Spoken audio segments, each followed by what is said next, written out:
Assalamualaikum dan salam sejahtera kepada doktor dan rakan-rakan seperjuangan.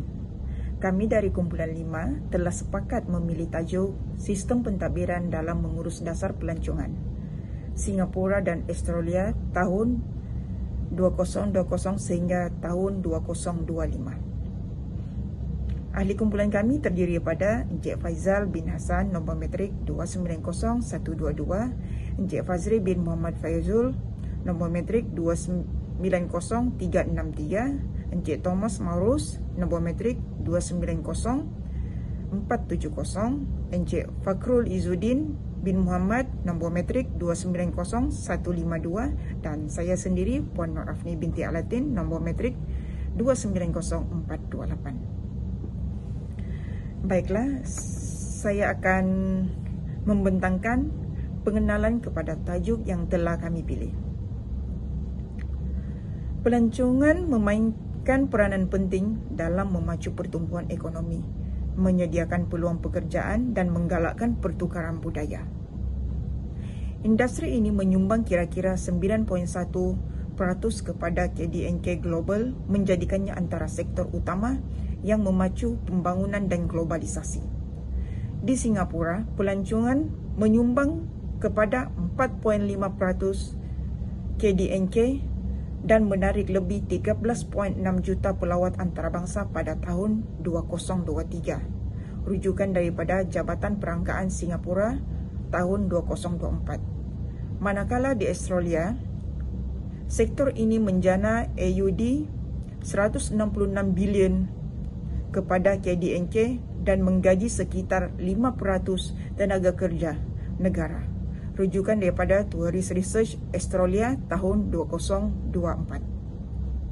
Kajian ini meneliti bagaimana Singapura dan Australia mengurus dasar pelancongan antara tahun 2020 sehingga tahun 2025, terutamanya selepas pandemik COVID-19 yang menyebabkan penurunan lebih 80% ketibaan antarabangsa. Singapura dengan sistem pentadbiran berpusat dan tersusun bertindak pantas melalui program seperti Singapore Rediscover dan pasukan petugas tindakan pemulihan pelancongan. Sebaliknya, Australia yang mengamalkan sistem persekutuan dan terpancar menumpukan perhatian kepada pelancongan serantau, kemampanan serta transformasi digital melalui strategi Reimagining the Visitor Economy 2023. Tesis utama menyatakan bahawa struktur berpusat Singapura mempercepat tindak balas dasar dan inovasi, manakala sistem persekutuan Australia menggalakkan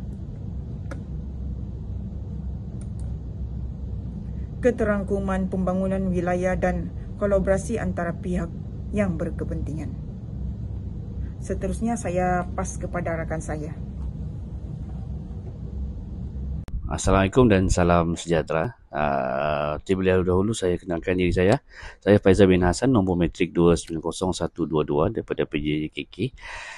Baiklah, untuk meneruskan pembentangan pada hari ini, saya akan sambung di bahagian latar belakang, yang mana kumpulan kami akan membincangkan tentang sistem pentadbiran dalam mengurus dasar pelancongan di negara Singapura dan Australia. Baik, kita boleh lihat dari segi latar belakang yang saya akan bentangkan, di mana kajian ini memfokuskan kepada dua buah negara yang maju di rantau Asia Pasifik, iaitu Singapura dan Australia, yang mempunyai sistem pentadbiran serta strategi pelancongan berbeza, tetapi sama-sama memainkan peranan penting dalam pertumbuhan ekonomi global. Kita dilihat pada negara Singapura. Singapura ini merupakan sebuah negara kota yang kecil tetapi sangat maju, dengan populasi sekitar 5.9 juta orang, lebih pada 70% daripada keluaran negara kasar KDNK. Negara ini datang daripada sektor perkhidmatan seperti kewangan, logistik dan teknologi digital. Struktur ekonomi berdasarkan perkhidmatan ini menjadikan negara hub kewangan dan pelancongan utama di Asia Tenggara.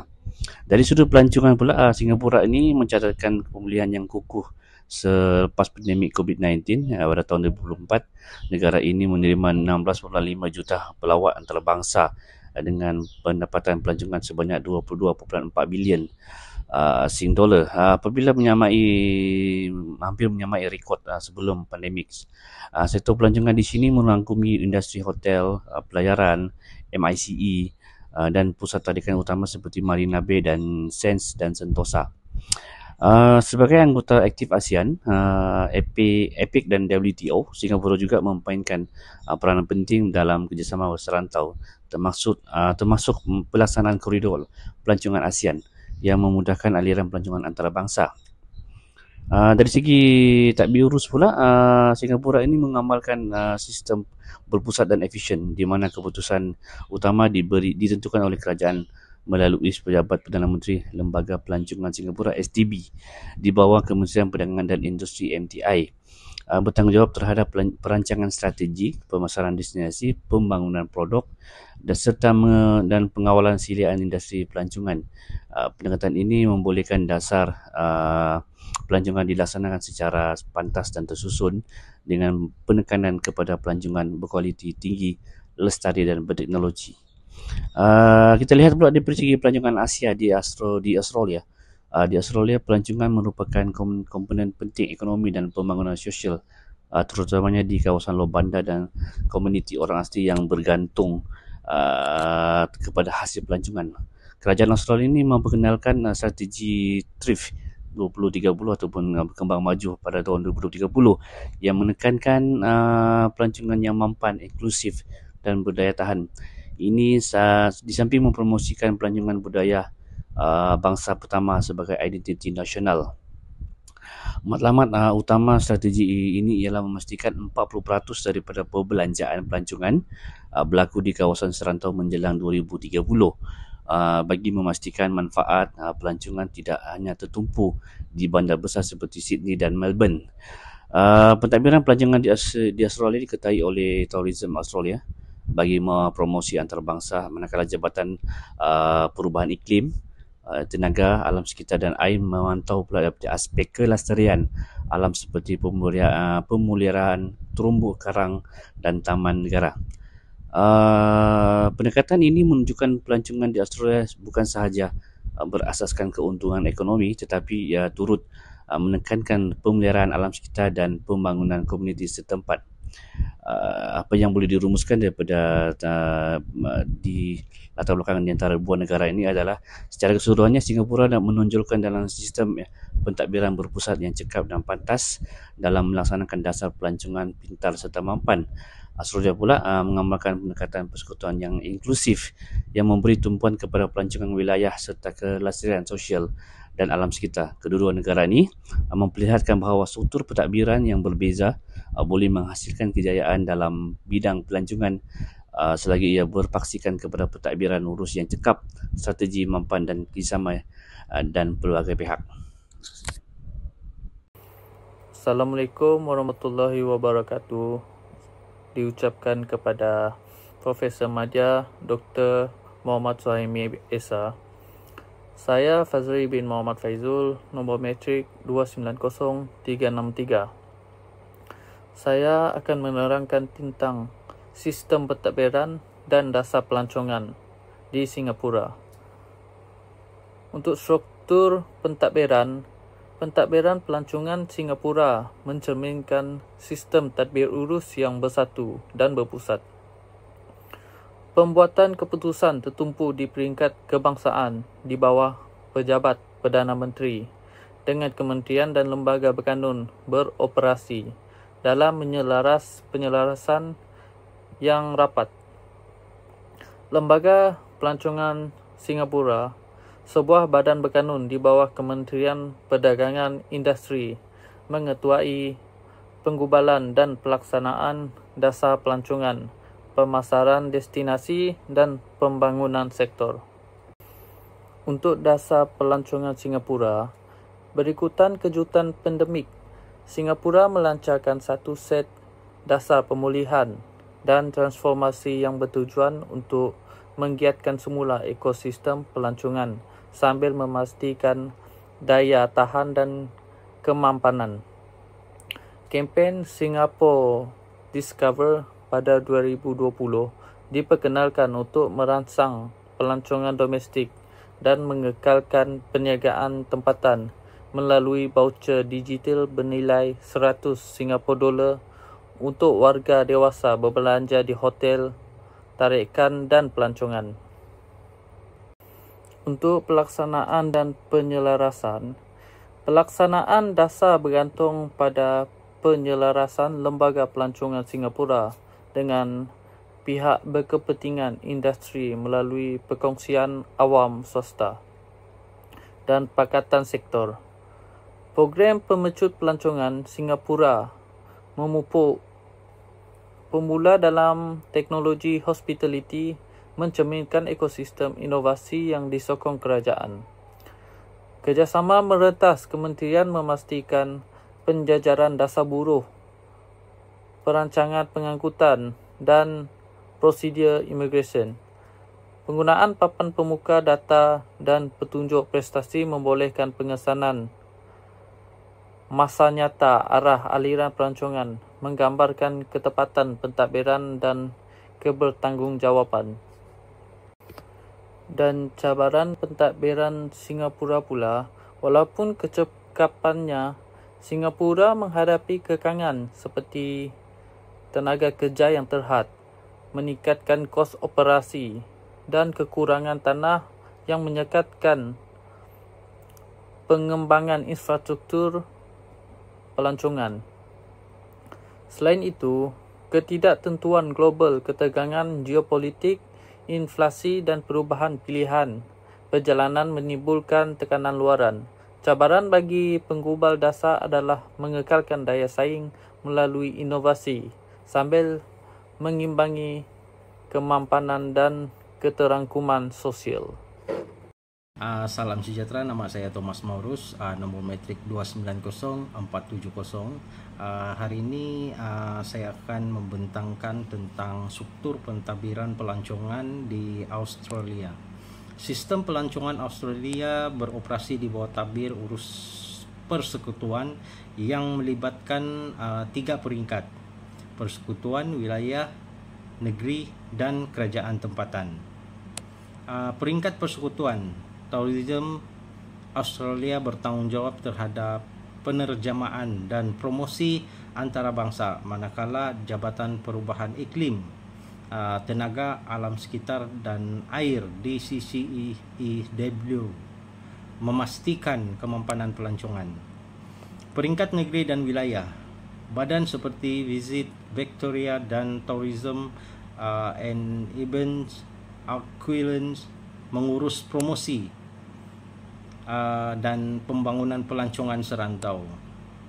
Kerajaan tempatan menyokong pembangunan infrastruktur dan penglibatan komuniti. Walaupun sistem ini meningkatkan penyertaan banyak pihak, ia kadangkala menyebabkan kelewatan keputusan akibat mandat yang bertindih. Dasar pelancongan 2020 sehingga 2025. Selepas pandemik COVID-19, Australia melancarkan strategi Tribe 2030 yang menekankan daya tahan dan kemampanan pelancongan, sokongan kepada komuniti tempatan dan rakyat asal, promosi destinasi hijau dan digitalisasi pelancongan. Kempen Come and Say Day digunakan untuk menghidupkan semula imej Australia di pasaran global. Selain itu, program ini seperti sokongan rangkaian penerbangan pelancongan membantu kepada kawasan terpencil, dan persijilan eko pelancongan mengukuhkan komitmen terhadap alam sekitar. Setiap negeri juga mempunyai strategi sendiri seperti pelancongan Quilens 2032 dan ekonomi pelawat NSW 2030 menunjukkan gabungan antara dasar nasional dan insentif serantau. Pelaksanaan dan penyelarasan. Pelaksanaan dasar dilakukan melalui kerjasama antara kerajaan persekutuan dan negeri, kumpulan kerja pelancongan kabinet kebangsaan, menyelaras pelaksanaan merantas bidang kuasa. Penglibatan organisasi orang asli, pihak swasta dan majlis wilayah memastikan pembangunan selaras dengan identiti tempatan. Penggunaan data dan teknologi seperti Tourism Data Warehouse (TDW) membantu keputusan berasaskan bukti dan strategi pemasaran digital. Cabaran pentadbiran. Antara cabaran utama pelancongan Australia ialah yang pertama, koordinasi yang perlahan antara peringkat persekutuan dan negeri, dan yang kedua adalah jurang serantau di mana kawasan luar bandar kurang mendapat manfaat, dan yang ketiga, isu alam sekitar seperti pembakaran hutan, pelunturan karang dan perubahan iklim. Namun begitu, model persekutuan ini tetap memberi kelebihan. Ia membolehkan penyelesaian yang fleksibel dan inovasi tempatan dalam mengurus pelancongan. Kesimpulannya, sistem pelancongan Australia menonjol kerana kerjasama pelbagai peringkat. Penekanan terhadap kemampanan dan inovasi digital sering melibatkan komuniti tempatan. Walaupun berdepan cabaran, model ini membantu menjadikan Australia antara destinasi pelancongan global yang paling berdaya tahan. Terima kasih. Semakan dan penilaian perbandingan sistem pentadbiran dan pelancongan 2020 sehingga 2025. Bagi Singapura yang menggunakan sistem kesatuan, struktur pentadbiran berpusat, keputusan yang dibuat di peringkat nasional oleh MTI dan STB. Kelebihan sistem berpusat, kecekapan yang tinggi, penyelarasan yang pantas dan dasar yang konsisten. Antara contoh dasar utama ialah Singapore Discover, iaitu program voucher pelancongan semasa COVID-19. Seterusnya, Dana Pembangunan Pelancongan 2.0 yang mana menyokong transformasi digital dan inovasi. Seterusnya, Pelan Hijau Singapura 2030 yang memfokuskan kepada pelancongan yang mampan dan karbon yang rendah. Seterusnya, sistem kesatuan berpusat menggunakan pendekatan yang dipacu dengan teknologi dan data dan kemampanan. Seterusnya, terdapat kekangan dalam sistem ini, iaitu kurang penyertaan tempatan dan ruang inovasi untuk peniaga kecil. Hasilnya, 16.5 juta pelawat antarabangsa bersamaan dengan 29.8 bilion hasil pelancongan. Seterusnya, Australia yang menggunakan sistem persekutuan. Kuasa dibahagikan antara kerajaan persekutuan, negeri dan tempatan. Badan Utama Australia dan Tourism Australia yang bekerjasama dengan negeri dan wilayah. Kelebihannya adalah fleksibel, inklusif, dasar disesuaikan dengan konteks serantau. Contoh dasar utama ialah strategi Thrive 2030, iaitu pelan jangka panjang pemulihan yang memperuntukkan kepelbagaian ekonomi pelancongan.